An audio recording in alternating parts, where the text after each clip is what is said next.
अब तक आपने पढ़ लिया है कि पॉलिनेशन क्या होता है, फ्लावर के मेल और फीमेल पार्ट क्या होते हैं, प्लांट के मेल और फीमेल पार्ट कहाँ प्रेजेंट होते हैं, क्या होते हैं, और पॉलिनेशन भी हमने पढ़ लिया है कि पॉलन ग्रेन जो है वो स्टिग्मा पर कैसे जाते हैं। तो आज हम पढ़ने वाले हैं फर्टिलाइजेशन।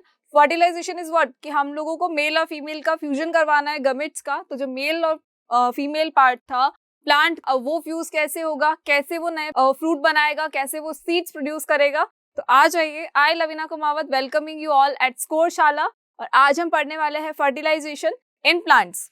तो फर्टिलाइजेशन इन प्लांट्स में व्हाट इज फर्टिलाइजेशन? तो फर्टिलाइजेशन इज द प्रोसेस जब हम क्या करते हैं, मेल गमेट और फीमेल गमेट का फ्यूजन करवाते हैं। जब मेल गमेट और फीमेल गमेट्स का फ्यूजन होता है, उस फ्यूजन को ही हम बोलते हैं फर्टिलाइजेशन। और उस फर्टिलाइजेशन से क्या बनता है बच्चों? जाइगोट बनता है। उस फर्टिलाइजेशन से क्या बनता है? तो उस फर्टिलाइजेशन से जाइगोट बनता है। देखिए ये कहानी थोड़ी थोड़ी जो है ह्यूमन और प्लांट दोनों में सेम है। मतलब प्लांट में भी यही होता है कि मेल और फीमेल पार्ट जब मिलेंगे, मेल और फीमेल गमेट्स का फ्यूजन होगा, that is called fertilisation. And यही सेम कहानी हमारे ह्यूमन बींग्स में भी है कि जब मेल और फीमेल गमेट्स का फ्यूजन होता है, दैट इज कॉल्ड फर्टिलाइजेशन। और उससे क्या बनता है? तो उससे बनता है जाइगोट, और जाइगोट से बनता है एम्ब्रियो। और एम्ब्रियो के बाद का प्रोसेस जो है वो दोनों में थोड़ा सा डिफरेंट है। तो यहाँ तक की कहानी आई होप कि आपको पता है कि सेक्सुअल रिप्रोडक्शन में मेल और फीमेल गमेट का फ्यूजन होना इज कंपल्सरी। एंड जब मेल और फीमेल गमेट का फ्यूजन होता है, that is called fertilisation.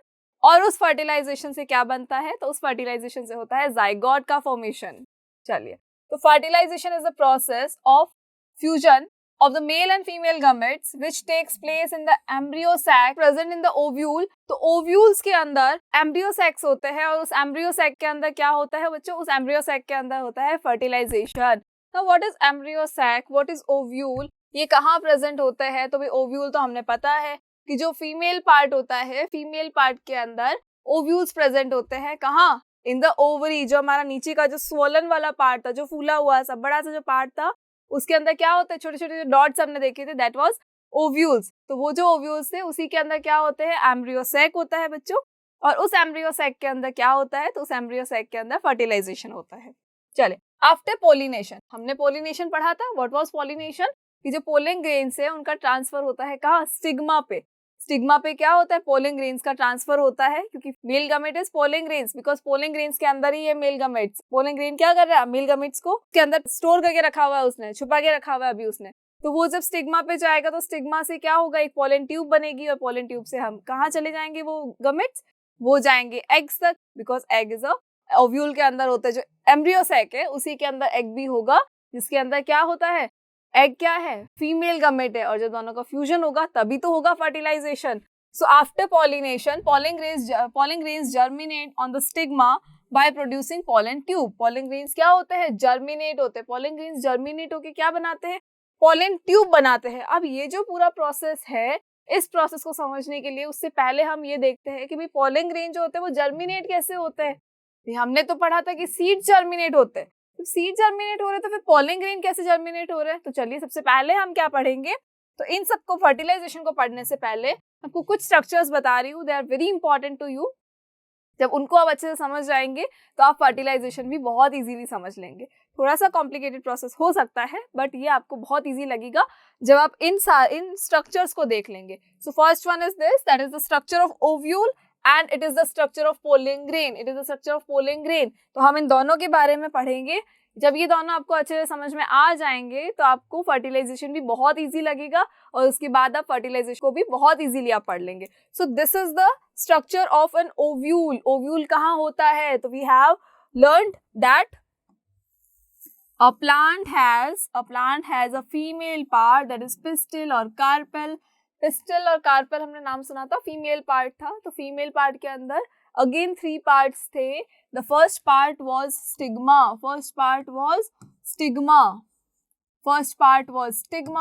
Second part was style. ये बहुत स्टाइल मारता है ना, तो सेकेंड पार्ट वाज स्टाइल। बहुत लंबा सा पार्ट है जो बहुत स्टाइल मार रहा है, दैट इज कॉल्ड स्टाइल। और जो ये स्वॉलन वाला पार्ट है, जो ये फूला हुआ पार्ट है, that is called ovary. What is it called? It is called ovary। और जो ओवरी होती है, ओवरी के अंदर ना बहुत सारे छोटे छोटे ऐसे डॉट्स होते हैं। ओवरी के अंदर क्या होते हैं? डॉट्स होते हैं, दैट इज कॉल्ड ओव्यूल्स। जो हमने कुछ स्ट्रक्चर्स देखे थे इसके अंदर डॉट्स थे, तो वो क्या होते हैं, ओव्यूल्स होते हैं। वो जो ओव्यूल्स है ना, वो उस ओव्यूल्स के अंदर ही पूरी कहानी हो जाती है, ओव्यूल्स के अंदर ही फर्टिलाइजेशन हो रहा है। अब ये ओव्यूल्स के अंदर अगर फर्टिलाइजेशन हो रहा है तो हमें पता होना चाहिए कि ओव्यूल के अंदर ऐसा क्या है, ऐसा क्या प्रेजेंट है। तो भाई उसके अंदर तो फीमेल गमेट्स है, जब फीमेल गमेट्स मिलेंगे तभी तो फ्यूजन होकर फर्टिलाइजेशन होगा और तभी तो हमारा जाइगोट बनेगा। तो जो फीमेल गमेट्स है वो कहाँ प्रेजेंट है, इन द ओव्यूल। अब ओव्यूल के अंदर कहाँ प्रेजेंट है, ओव्यूल के अंदर की कहानी क्या है, इट इज अ चैम्बर ना, it is like a chamber जिसके अंदर फीमेल गमेट्स प्रेजेंट होंगे। अब वो फीमेल गमेट्स कहाँ प्रेजेंट होंगे, कैसे फ्यूज करेंगे, तो हम लोग जब देखते हैं तो ये तो आपको समझ में आ गया होगा आई होप कि stigma, style and ovary, ovary के अंदर प्रेजेंट होते हैं ओव्यूल्स। और हम जो स्ट्रक्चर पढ़ने वाले हैं वो क्या है, it is the structure of ovule. हम सबसे पहले किसका स्ट्रक्चर पढ़ेंगे, ओव्यूल का स्ट्रक्चर पढ़ेंगे। तो ओव्यूल का इतना कॉम्प्लिकेटेड स्ट्रक्चर देखने से पहले मैं आपको बताती हूँ, छोटी सी चीज बताती हूँ। It is a what is it, Oval. ये हमारा क्या, अंडा है। उस अंडे के अंदर क्या है, तो ये अंडा नहीं है, ये क्या है, हमारा embryo sac. It is an embryo sac, embryo sac है। इस एम्ब्रियो सैक के अंदर क्या होता है, यहाँ पर ऐसे देखो ये 3 सेल्स होंगे, यहाँ पर 3 सेल्स है और ऊपर की तरफ भी क्या होता है, 3 सेल्स होते हैं। ऊपर की तरफ भी क्या होता है, ओनली 3 सेल्स होते हैं। तो हमें सिर्फ इतना ही याद रखना है कि it is an embryo sac, ये एक आपका एम्ब्रियो सैक है। और इस एम्ब्रियो सैक के अंदर क्या प्रेजेंट है, इस एम्ब्रियो सैक के अंदर टॉप एंड बॉटम दोनों के अंदर क्या प्रेजेंट है, टॉप और बॉटम पे तो 3 सेल्स प्रेजेंट है, 3 सेल्स प्रेजेंट है। और उनका पर्टिकुलर और डेफिनेट सी बात है, सेल्स है तो न्यूक्लियस भी अलग होगा। तो ये 3 क्या है, ये 3 है सेल्स, 3 है सेल्स। और एक सेंटर में एक छोटा सा पार्ट और होता है, ये सेंटर में एक और छोटा सा पार्ट होता है, it is a single cell, ये भी एक सेल है। तो how many cells are there in the embryo sac, how many cells are there in the embryo sac, this अंडा, ये अंडा नहीं है, इट इज एम्ब्रियो सैक, ये ovary, it is a oval like structure, oval like structure है, that is embryo sac. ये क्या है हमारा, ये है हमारा एम्ब्रियो सैक, ये हमारा है एम्ब्रियो सैक। तो ये वाला क्या हो गया, ये हमारा है embryo sac, it is embryo sac. And in the embryo sac के अंदर क्या प्रेजेंट होता है, तो उसके अंदर होते हैं ये सेल्स, ये बहुत सारे सेल्स प्रेजेंट होते हैं। व्हाट आर दीस सेल्स, तो 3 सेल्स नीचे हो जाएंगे, 3 सेल्स ऊपर हो जाएंगे और सेंटर में होगा एक 1 सेल। तो आई होप कि ये स्ट्रक्चर आपको बहुत इजीली याद रहेगा, राइट। जब ये स्ट्रक्चर आपको इजीली याद हो जाएगा तो ये ओव्यूल का स्ट्रक्चर तो बहुत इजी लगेगा आपको। अब ये कैसे लगेगा, तो चलो देखते हैं कैसे लगता है ये स्ट्रक्चर, थोड़ा सा हमें इजी सा कैसे लगेगा, चलो आ जाओ। These are how many cells are there in embryo sac? तो there are, काउंट कर लो कितने सेल्स है, 1 2 3 4 5 6 and 7 cells। तो 7 cells are there in an embryo sac। एक एम्ब्रियो सैक के अंदर कितने सेल्स होते हैं बच्चों, हाउ मेनी सेल्स, कितने सेल्स होते हैं इनके अंदर, तो इनके अंदर होता है 7 सेल्स। 7 सेल्स किसके अंदर, तो इन द एम्ब्रियो सैक के अंदर कितने सेल्स प्रेजेंट होते हैं बच्चों, 7 सेल्स प्रेजेंट होते हैं। But how many nucleus are there, अब बच्चों जब 7 सेल्स है तो आप बोलेंगे भी 7 ही तो न्यूक्लियस होते हैं, ये ऑब्वियसली बात है, 7 सेल्स है तो 7 ही तो न्यूक्लियस होंगे। But there is a difference, यहाँ पे कुछ थोड़ा सा कॉम्प्लिकेशन है, कॉन्फ्लिक्ट है यहाँ पे, 7 सेल्स नहीं होते हैं, देयर आर 8 सेल्स। 8 सेल्स कैसे होंगे, तो ये जो सेंटर वाला जो ये सेल है ना, ये बहुत छुपे रुस्तम है, सेंटर वाला सेल बहुत छुपे रुस्तम है, ये दिख रहा है एक है, बट इसके अंदर 2 न्यूक्लियस होते हैं। 2 न्यूक्लियस क्यों होते हैं, तो ये ऐसा सेल है जो इस तरह से बना होता है, ये सेल जो होता है ना ये इस तरह का है, ये 2 सेल्स है जो जॉइंट है अभी भी, 2 सेल्स है जो जॉइंट है अभी भी। ये जॉइंट क्यों है, तो जब इसका डिवीजन हुआ था, जब ये सेल डिवाइड हो रहे थे तो ये डिवाइड नहीं हो पाया, जब ये प्रॉपर डिवाइड नहीं हो पाया तो ये है तो 2 सेल, बट हम इसको कलेक्टिवली हम बोलते हैं 1 सेल है। बट जब ये 2 है तो इनके अंदर न्यूक्लियस भी तो होंगे, 1 न्यूक्लियस, इसका सेकंड न्यूक्लियस, तो देयर आर 2 न्यूक्लियस, 2 न्यूक्लियस है यहाँ पे, बाकी सबके पास 1 न्यूक्लियस है, यहाँ 1 है, यहाँ भी 1 है, यहाँ भी 1 है, इन तीनों के पास भी क्या है 1 न्यूक्लियस है। और यहाँ पर क्या है 2 न्यूक्लियस है। 2 न्यूक्लियस क्यों है बच्चों, बिकॉज ये जो स्ट्रक्चर था ये डिवाइड नहीं हो पाया, ये डिवीजन के टाइम पे डिवाइड नहीं हो पाया प्रॉपरली, और जब ये डिवाइड नहीं हो पाया तो कलेक्टिवली हम इसको बोलते तो 1 सेल है, कलेक्टिवली हम इसको बोलेंगे 1 cell, but it is not a single cell. ये सिंगल सेल होके भी इसके अंदर कितने न्यूक्लियस है, 2 न्यूक्लियस आर देयर, ठीक है, इसके अंदर कितने न्यूक्लियस है, 2 न्यूक्लियस है। अब काउंट कर लो how many nucleus are there, तो there is a 7 but plus 1, यहाँ पे 2 है ना, दैट इज वाई कितने न्यूक्लियस हो गए टोटल, ये न्यूक्लियस हो गए 8 न्यूक्लियस हो गए, यहाँ पे कितने न्यूक्लियस हो गए टोटल, 8 न्यूक्लियस हो गए। So embryo sac has 7 cells and 8 nucleus. Don't forget 7 cells but nucleus एक ज्यादा है. 7 cells है but 8 nucleus है. क्यों है 8 nucleus? Because सेंटर के अंदर कहीं पर एक सेल ऐसा है जो डिवीजन के टाइम पे प्रॉपरली डिवाइड नहीं हो पाया. जब प्रॉपर डिवाइड नहीं हुआ तो क्या हुआ, ये रह तो सिंगल सेल गया, होना चाहिए था 2 सेल बट 2 सेल नहीं बना, ये जॉइंटेड हो गया. जब ये जॉइंटेड है तो हम इसको कलेक्टिवली बोलेंगे 1 सेल, बट ये 1 सेल नहीं है, इसके अंदर 2 है तो न्यूक्लियस भी 2 होंगे. 1 इसका हो गया, सेकंड इसका हो गया, बट कलेक्टिवली तो हम उसको बोलेंगे 1 सेल है.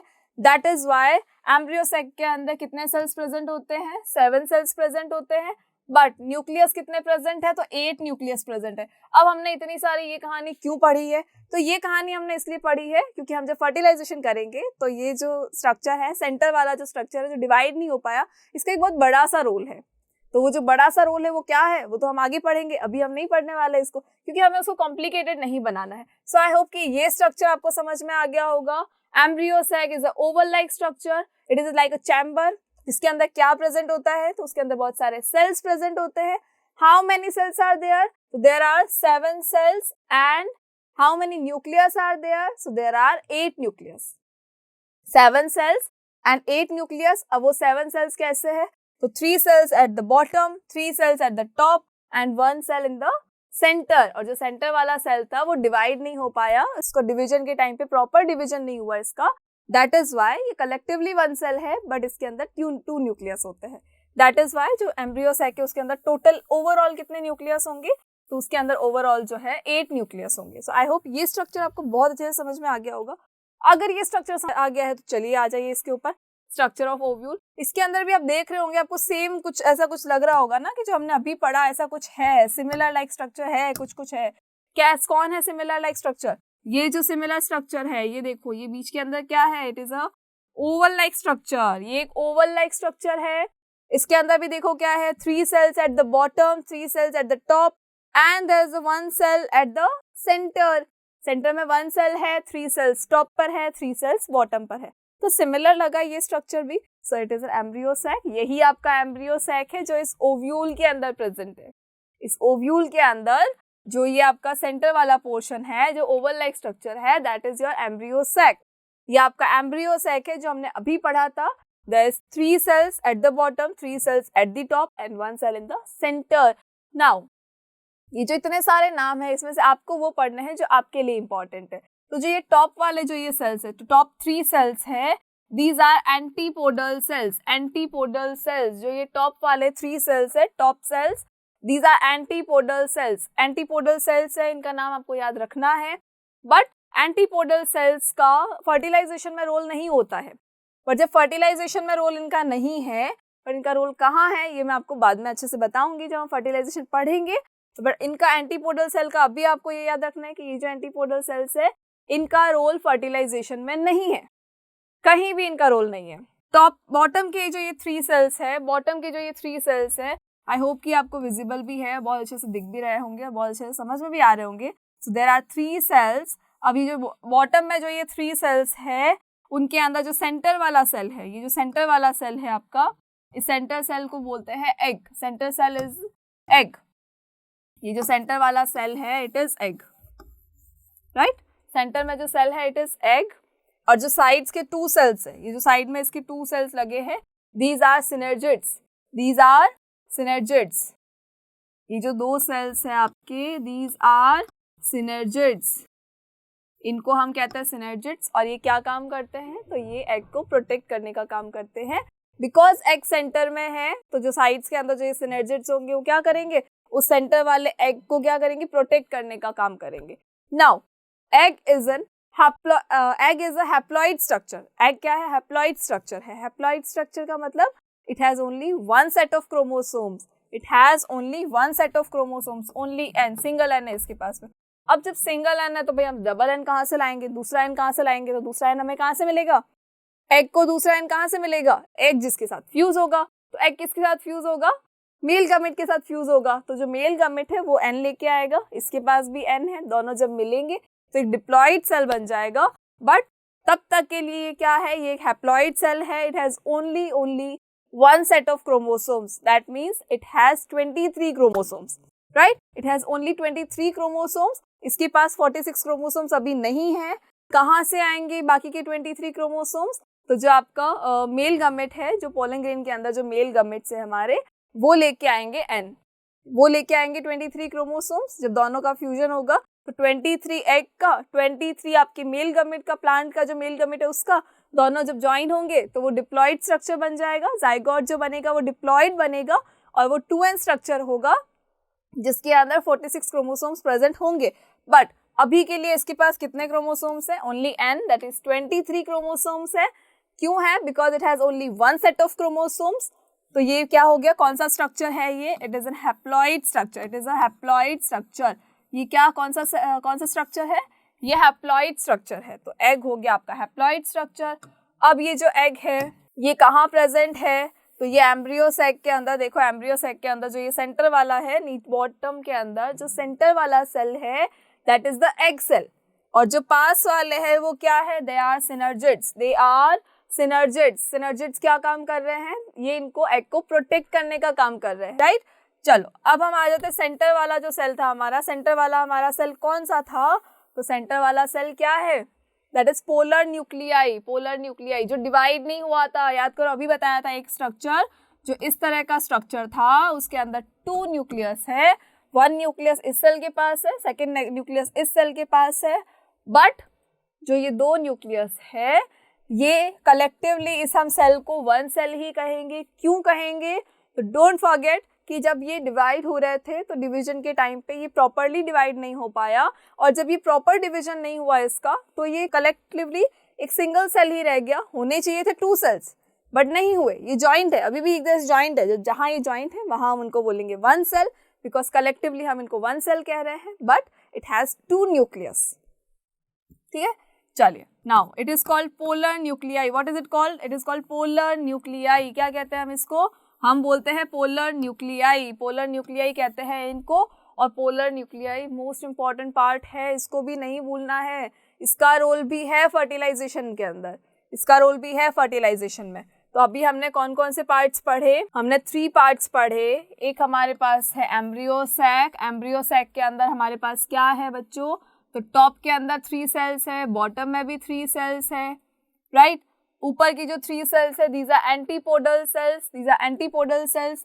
सेंटर के अंदर जो एक सेल है हमारा जो कलेक्टिवली 1 सेल है, बट उसको 2 सेल होना चाहिए था, बट कलेक्टिवली हम उसको बोलते हैं 1 सेल बिकॉज ये डिवाइड नहीं हो पाया। बॉटम के अंदर क्या है? तो बॉटम में भी 3 सेल्स है। द मिडल वन जो सेंटर वाला है वो क्या है? एग है हमारा। एग क्या है? हैप्लॉइड स्ट्रक्चर है जिसके अंदर ओनली 23 क्रोमोसोम्स है, that means 1 set of chromosomes. Second set कहाँ से आएगा? तो वो आएगा हमारे मेल गमेट से। बाकी के जो साइड्स वाले हैं, ये जो साइड वाले सेल्स है ये क्या है? They are synergids, they are synergids. और ये सिनर्जिड्स क्या काम करते हैं? तो ये इसको सेंटर वाले सेल को, मतलब एग को क्या कर रहे हैं? ये प्रोटेक्ट करने का काम कर रहे हैं, ये एग को प्रोटेक्ट करने का काम कर रहे हैं, राइट। चलिए नाउ उसके अलावा देखिए और कौन कौन से नाम है यहाँ पर। तो पोलर न्यूक्लियाई हमने देख लिया, जो डिवाइड नहीं हो पाया वो वाला स्ट्रक्चर था। Egg, egg is the, egg क्या है? एग जो हैप्लॉइड स्ट्रक्चर है, जो फीमेल गमेट है वो मेल गमेट से ज्वाइन होगा तब वो डिप्लॉइड स्ट्रक्चर बन जाएगा। सिनर्जिड्स जो साइड्स के अंदर प्रेजेंट है, जो क्या करेंगे? एग को प्रोटेक्ट करने का काम करेंगे। इंटेग्यूमेंट्स, अब ये इंटेग्यूमेंट्स क्या है? तो इंटेग्यूमेंट्स क्या होते हैं? ये इंटेग्यूमेंट्स देखो, ये कौन सा स्ट्रक्चर है? ये जो साइड वाला स्ट्रक्चर है ना, ये जो साइड वाले स्ट्रक्चर्स है दीज आर इंटेग्यूमेंट्स, इंटेग्यूमेंट्स है ये। अब ये इंटेग्यूमेंट्स क्या काम करते हैं? तो जैसे कि हम कपड़े पहनते हैं, हम कपड़े क्यों पहनते हैं? क्योंकि हमें प्रोटेक्ट होना है, हमें गर्मी सर्दी बरसात सब चीज़ों से क्या होना है? हमें प्रोटेक्ट होना है, धूल मिट्टी से भी हमें प्रोटेक्ट होना है। दैट इज़ वाई हम क्या करते हैं? हम कपड़े पहनते हैं। तो वैसे ही ये जो एम्ब्रियो सैक है, ये जो एम्ब्रियो सैक है, इसको प्रोटेक्ट करने के लिए किसकी ज़रूरत है? इनको भी तो कपड़ों की ज़रूरत है। तो जो इनको प्रोटेक्ट करने के लिए कौन है? तो दीज आर इंटेग्यूमेंट्स जो इनको प्रोटेक्ट करने का काम करते हैं और इस एम्ब्रियो सैक को पूरा का पूरा प्रोटेक्शन देते हैं ताकि इसको कुछ भी नहीं हो। जब इसको अगर कुछ फर्क नहीं पड़ेगा तो एग को भी नहीं पड़ेगा। सो इंटेग्यूमेंट्स क्या है? तो इंटेग्यूमेंट्स 2 इंटेग्यूमेंट्स होते हैं, इनर एंड आउटर। तो वो दोनों क्या काम करते हैं? बेसिकली वो दोनों प्रोटेक्शन का काम करते हैं, प्रोटेक्शन प्रोवाइड करते हैं। किसको? एम्ब्रियो सैक को। एम्ब्रियो सैक को प्रोटेक्शन कौन प्रोवाइड कर रहा है? This is integuments. चलिए it is a nucleus. Nucleus तो we know very well what is nucleus. तो ये हमारा न्यूक्लियस है. Now micropylar end. Micropylar end क्या होता है? माइक्रोपाइलर एंड एक वो वाला एंड है जहां से जब का मेल पार्ट है, मेल जो गमेट है वो यहीं से एंट्री लेने वाला है. जो पोलन ग्रेन मेल गमेट को लेके आएगा तो वो जो पोलन ट्यूब बनती है बीच के अंदर वो कहाँ से एंट्री लेगी? पोलन मेल गमेट से. वो कहाँ से एंट्री लेंगे? तो वो लेंगे माइक्रोपाइलर एंड से एंट्री लेंगे. मतलब जब फर्टिलाइजेशन के टाइम पे जब स्टिग्मा के ऊपर पोलन ग्रेन गिरेगा वहां से जब पोलन ट्यूब बनेगी तो वो जो पोलन ट्यूब है वो कहाँ तक जाएगी? वो माइक्रोपाइलर एंड तक आएगी. इस माइक्रोपाइलर एंड से क्या होगा? जो मेल गमेट है वो यहाँ से एंटर होगा और वो एंटर होके सीधा किससे मिल जाएगा? एग से मिल जाएगा और वो एग से फ्यूज हो जाएगा. तो ये माइक्रोपाइलर एंड है. It is very important structure. ये स्ट्रक्चर अगर आपको अच्छे से याद है, अच्छे से अगर आपको पता है तो क्या आप तो आपको क्या होगा? फर्टिलाइजेशन जो है वो बहुत इजीली समझ में आ जाएगा. So don't forget. ओनली बहुत इजी सा स्ट्रक्चर है. There is an embryo sac that is oval like structure. उसके अंदर क्या है? 3 cells at the top, 3 cells at the bottom and 1 cell is the center. Top cell को हम क्या बोलते हैं? एंटीपोडल सेल्स, जिनका फर्टिलाइजेशन में रोल बिल्कुल नहीं है. नीचे की जो 3 cells है, center one is egg. Haploid structure है because it has only 1 set of chromosomes. Side वाले जो 2 cells है दीज आर सिनर्जिड्स. सिनर्जिड्स जो क्या करती है? उस एग को प्रोटेक्ट करने का काम करती है. सेंटर वन जो है वो क्या है? सेंटर वन क्या है? Center one is the polar nuclei. वो सेल जो डिवाइड नहीं हो पाई, that is why collectively 1 cell है but it has 2 nucleus. That is why जो ओवरऑल आपका एम्ब्रियो सैक है it has 7 cells and 8 nucleus. Don't forget 7 cells and 8 nucleus. उसके बाद इंटेग्यूमेंट्स. इंटेग्यूमेंट्स क्या करते? इट इज अ कवर जो embryo sac को प्रोटेक्ट करने का काम कर रहे हैं. एक तरह से उसके कपड़े हो गए जो एम्ब्रियो सैक को प्रोटेक्ट करेंगे हर चीज से. Then micropylar end. Micropylar end का मतलब जहां से आपका जो मेल गमेट है वो आपका एंट्री लेगा और फीमेल गमेट मतलब एग से फ्यूज करेगा. तो जो माइक्रोपाइलर एंड है वहां से क्या होगा? आपका मेल गमेट एंट्री लेगा. Next the pollen grain. It is a pollen grain. What is it? It is green coloured part that is pollen grain. ये बहुत छोटा सा स्ट्रक्चर है. इसमें इतना कुछ नहीं है जितना हमने उसमें पढ़ा था, ओव्यूल के स्ट्रक्चर में पढ़ा था. तो ये बहुत छोटा सा स्ट्रक्चर है pollen grain. It is the structure of pollen grain. चलो इसके अंदर कुछ कुछ पार्ट्स है, बहुत इजी से पार्ट्स है, बहुत इजीली आपको याद भी हो जाएंगे और बहुत छोटा स्ट्रक्चर है. मतलब जो हमने ओव्यूल का स्ट्रक्चर पढ़ा उससे तो बहुत छोटा स्ट्रक्चर है ये. और ये कुछ इंटरेस्टिंग भी दिख रहा है, राइट? कुछ इंटरेस्टिंग भी है, देख के हमें माइंड में कैप्चर हो जाए वैसा स्ट्रक्चर भी है ये. चलिए तो व्हाट इज दिस? ये है हमारा पोलन ग्रेन. पोलन ग्रेन जो बहुत छोटा सा स्ट्रक्चर होता है जो कहीं उड़ सकता है. इंसेक्ट्स उसको लेके जाते हैं. कहाँ लेके जाते हैं? स्टिग्मा तक लेके जाते हैं. जो हमने एलर्जी की बात की थी कि लोगों को पोलन ग्रेन्स की एलर्जी भी होती है, तो पोलन ग्रेन्स की एलर्जी होती है तो वो कंटिन्यूअसली जब खेत में जाते हैं तो हो सकता है कि वो चीखते रहे उस चीज को लेके. चलिए अच्छा, one more thing, the most important thing, कि जो ये पोलन ग्रेन है इसको आप डिस्ट्रॉय नहीं कर सकते. इसको कहीं भी ले जाओ ये डिस्ट्रॉय नहीं होगा. बहुत स्ट्रॉन्ग स्ट्रक्चर है ये. जब तक कि भयानक आग नहीं लग जाए तब तक ये डिस्ट्रॉय नहीं होगा. बिल्कुल भी कहीं खराब नहीं होगा. ये बहुत टाइम तक कहीं भी रखा रहे. इसके अंदर वो कैपेसिटी है कि ये जर्मिनेट होगा और ये एग के साथ में फ्यूज करेगा और फर्टिलाइजेशन करेगा. फर्टिलाइजेशन करके जाइगोट भी बनाएगा. बट ये डिस्ट्रॉय नहीं हो सकता. इसका कुछ भी नहीं कर सकते. मतलब हम इसको तोड़ नहीं सकते. हम इसको कहीं पानी में बहा भी दे तो भी इसको फर्क नहीं पड़ेगा. कहीं से उसको फर्क नहीं पड़ेगा. क्यों नहीं पड़ेगा? तो इसके पास ऐसा एक स्ट्रक्चर होना चाहिए ना कि जिसकी वजह से उसको फर्क नहीं पड़े. एक आउटर स्ट्रक्चर ऐसा कुछ जो बहुत स्ट्रांग हो ताकि उसको आप कैसे भी अगर मारो कुछ भी करो बट वो खत्म नहीं होने वाला, वो खराब नहीं होने वाला है. तो वो जो आउटर स्ट्रक्चर होता है, जो वो आउटर कवरिंग है, जो बहुत स्ट्रांग कवरिंग है, that is intine and exine. Intine and exine, there are two things, intine and exine.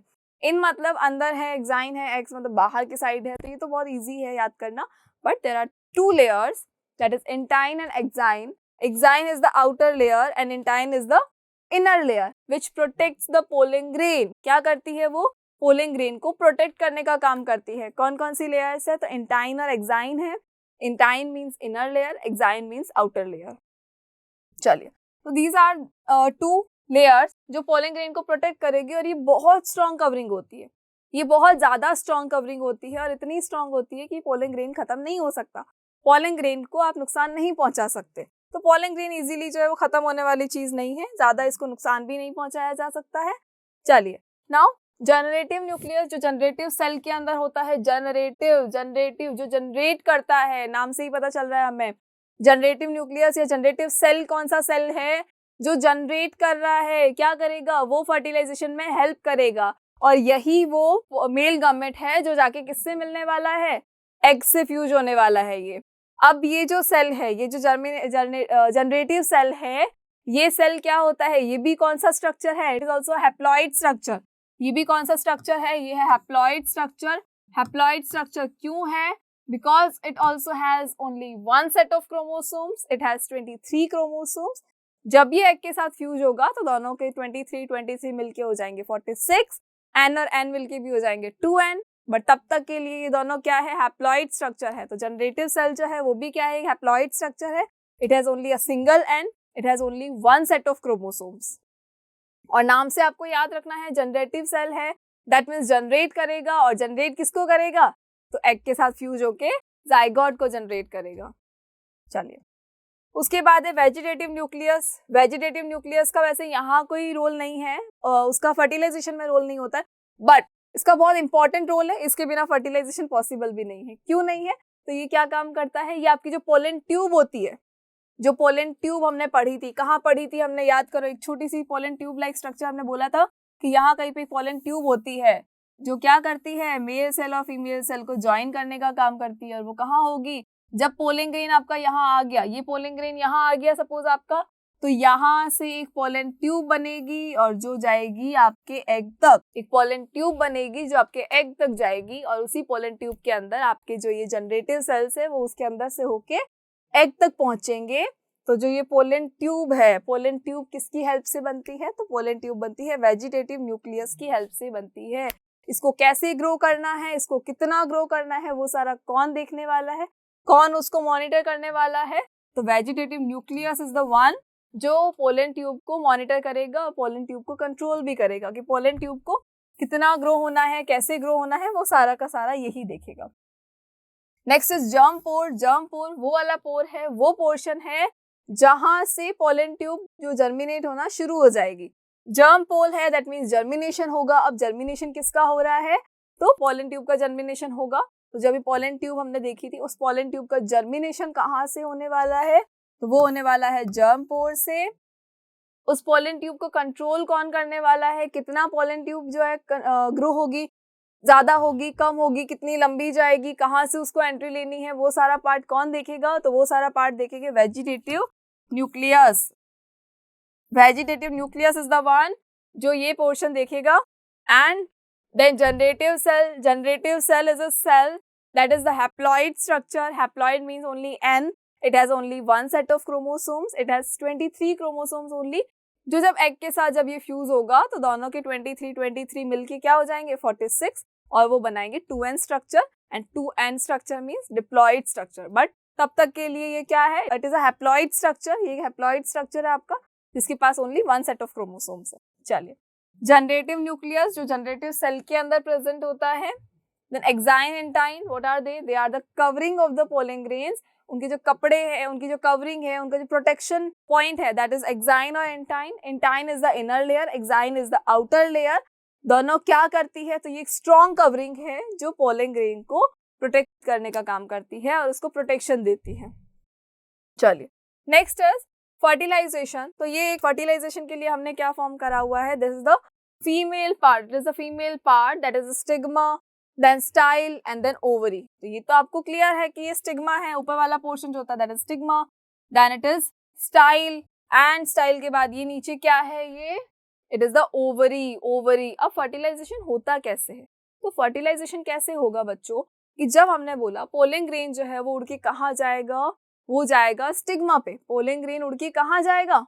तो पोलन ग्रेन उड़ के जाएगा स्टिग्मा पे। तो पोलन ग्रेन तो यहाँ आ गए, ये हो गए हमारे पोलन ग्रेन्स।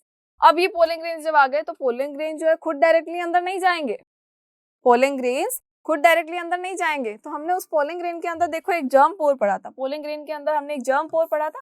तो ये जर्म पोर है, यहाँ से क्या होगा? एक पोलन ट्यूब जर्मिनेट होना शुरू होगी और वो जो पोलन ट्यूब है उसको कंट्रोल कौन करेगा? Vegetative nucleus. और वो कहाँ तक होके जाएगी, वो जाएगी माइक्रोपाइलर एंड। माइक्रोपाइलर एंड जो हमने यहाँ पढ़ा है, देखो ये क्या है, ये है micropylar end of ovary. Ovary का माइक्रोपाइलर एंड है ये, जहां तक आपकी पोलन ट्यूब जाएगी। तो यहाँ देखो ये क्या है, पोलन ग्रेन्स है, उनके जर्म पोर जो था पोलन ग्रेन का, वहां से एक पोलन ट्यूब बन रही है। पोलन ट्यूब बन के कहाँ गई, ये पोलन ट्यूब बन के आ गई यहाँ माइक्रोपाइलर एंड से एंट्री ले ली उसने।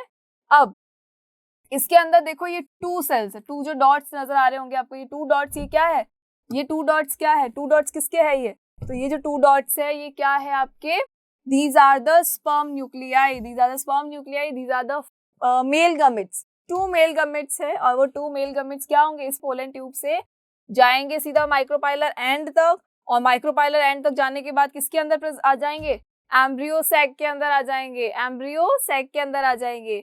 अब जो एम्ब्रियो सैक है उसके अंदर फिर इनका फर्टिलाइजेशन होगा, और उसके बाद इसमें क्या बनेगा, फिर इनसे वो सीड्स और फ्रूट्स वो सब बनेंगे। तो आई होप कि ये फर्टिलाइजेशन का प्रोसेस आपको समझ में आया होगा। हमने क्या क्या पढ़ा, तो हमने पढ़ा ये structure, that is the structure of ovule, structure of ovule. Because हमने ये 2 स्ट्रक्चर बेटा क्यों पढ़े हैं, because they are very important. आपको ये जानना बहुत जरूरी है कि ये स्ट्रक्चर क्या होते हैं, कैसे होते हैं, इसके अंदर माइक्रोपाइलर एंड कौन सा है, पोलर न्यूक्लियाई क्या है, एग क्या है, एंटीपोडल सेल्स क्या है। जब तक आप इन सारे स्ट्रक्चर्स को नहीं देखोगे तो आपको फर्टिलाइजेशन अच्छे से समझ में नहीं आएगा। दैट इज वाई हमने पहले क्या पढ़ा है, तो हमने पहले ये 2 स्ट्रक्चर्स देखे हैं, उसके बाद फिर हम देखेंगे फर्टिलाइजेशन। तो फर्टिलाइजेशन में हमने अभी क्या पढ़ा, तो ये जो पोलन ग्रेन्स है यहाँ से क्या होगा, जैसे ये पोलन ग्रेन स्टिग्मा पे आए तो स्टिग्मा से एक पोलन ट्यूब बनना शुरू हो गई, और जो पोलन ट्यूब है ये कहाँ तक गई है, ये माइक्रोपाइलर एंड तक गई है। और माइक्रोपाइलर एंड से जाने से क्या होगा, ये जो 2 स्पर्म सेल्स है वो सारे किस में चले जाएंगे, वो चले जाएंगे इस एम्ब्रियो सैक के अंदर। और ये जो एम्ब्रियो सैक है इसके अंदर अब शुरू हो जाएगा फर्टिलाइजेशन। बिकॉज जो 1 सेल है, जो ये 1 स्पर्म न्यूक्लियाई है, 2 मेल गमेट्स गए ना, तो उसमें से जो 1 गमेट है वो कहाँ जाएगा, एग के पास जाएगा, एग से फ्यूज हो जाएगा और एन मिलके डिप्लॉइड जाइगोट बनाएंगे ये। और जो सेकंड एन है, जो सेकंड आपका जो मेल गमेट है, वो सेकंड मेल गमेट वो कहाँ जाएगा, तो वो फ्यूज होगा पोलर न्यूक्लियाई से, वो फ्यूज होगा आपका पोलर न्यूक्लियाई से। तो ये सारा जो स्ट्रक्चर है ये हम पढ़ेंगे हमारे नेक्स्ट वीडियो में। तब तक के लिए आप इन स्ट्रक्चर को बहुत अच्छे से देखिएगा, पोलन ग्रेन्स, ओव्यूल्स, इन दोनों स्ट्रक्चर को अच्छे से पढ़िएगा, ठीक है। तब तक के लिए थैंक यू सो मच।